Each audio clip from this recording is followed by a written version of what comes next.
फूले अमर रहे, अमर रहे, अमर रहे। बाबा साहब अमर रहे, अमर रहे, अमर रहे। बाबा साहब अमर रहे, अमर रहे, अमर रहे। महात्मा फूले अमर रहे, अमर रहे, अमर रहे। मां सावित्रीबाई फूले अमर रहे, अमर रहे, अमर रहे। बाबा साहब अमर रहे, अमर रहे, अमर रहे।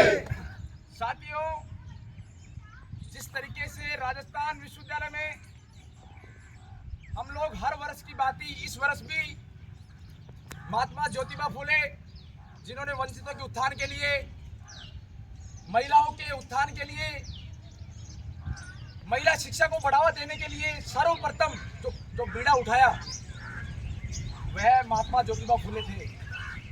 आप सभी लोगों को संज्ञान में होगा, क्योंकि हम सभी लोग बुद्धिजीवी हैं, यहाँ पे सभी रिसर्च स्कॉलर हैं लगभग।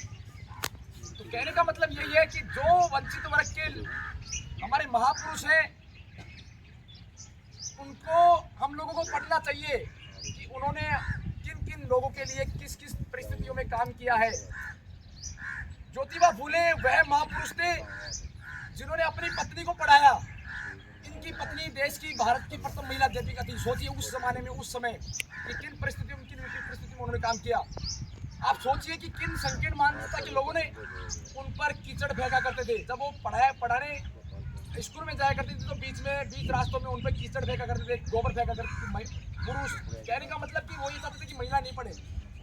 तो कहने का तात्पर्य यही है कि जो उन परिस्थितियों में काम करा उन लोगों ने, उन महापुरुषों को हम सबको पढ़ना चाहिए, उनकी जयंतियां मनाई जानी चाहिए, उनके कार्यों को, उनकी कृतियों को आप सब जन जन तक पहुँचाया जाना चाहिए। क्योंकि हम सब पढ़े लिखे लोग हैं, इन पर रिसर्च होता है।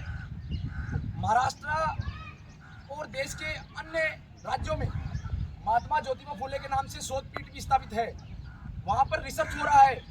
बाबा साहब भी ज्योतिबा फूले को अपना गुरु मानते थे, क्योंकि उस कालखंड में ज्योतिबा फूले, महात्मा ज्योतिबा फूले बाबा साहब को रास्ता दिखाने वाले प्रथम व्यक्ति थे, इसलिए वो गुरु मानते थे। ये आप सोच सकते हैं कि उस कालखंड में, उन परिस्थितियों में ज्योतिबा फूले ने कितना काम किया होगा। आज देश का हर व्यक्ति, हर पार्टियां, हर संगठन इस चीज़ को पुरजोर तरीके से महत्व देने लगी हैं। अब देने लगी हैं, जब अपन लोग सब पढ़े लिखे लोग समझने लगे हैं। उसके बावजूद तो हम सभी लोगों को महात्मा ज्योतिबा फूले और माता सावित्रीबाई फूले, बाबा साहब, हमारे महापुरुष तेजाजी, सबको मानना चाहिए। जो महापुरुष है सबको मानना चाहिए।